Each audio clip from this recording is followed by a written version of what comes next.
O sa mga sumasakit na ang ulo sa pagbabudget, may mga paraan naman para makatipid sa pang-aguinaldo at pang-Noche Buena sa Pasko.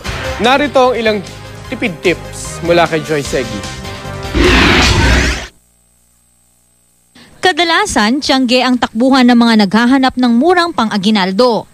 Sa Baclaran, swak ng 100 hanggang 200 piso para sa mga kiddie accessories, relo, bag at samot-saring laruan. Kumpara sa monito o monita naman, sulit ang umiilaw na digital clock, mini lamps at umiilaw na flower vase na mabibili sa 50 hanggang 150 piso. Kung kailangan pang higpitan ng sinturon, meron ding tig 10 hanggang 20 pesos na laruan sa Divisoria. Maging caps, t-shirts, shades at accessories na mukhang sosyal pero dising mahal.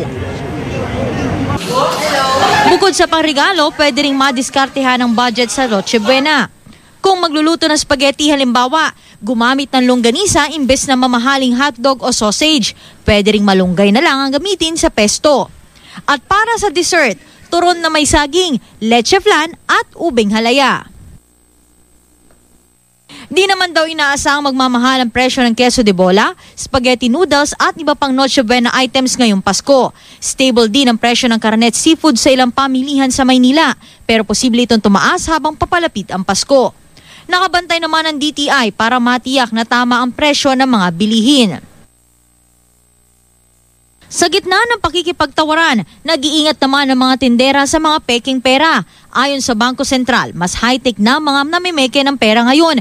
Pero dahil bago ang disenyo ng pera, di hamak na mas mahirap gayahin ang security features nito. We call that the OVD pots. There's none here. Tapos ito, yung malapad na windowed security thread. It used to be very thin strip of thread. Pero ito ngayon, mas malapad. Ayan. At nag-change ito ng kulay. Pinaghahandaan na rin ng BSP ang pagtaas ng demand sa malulutong na perang pang-aguinaldo. Joy Segui, Nagbabalita, Pilipinas.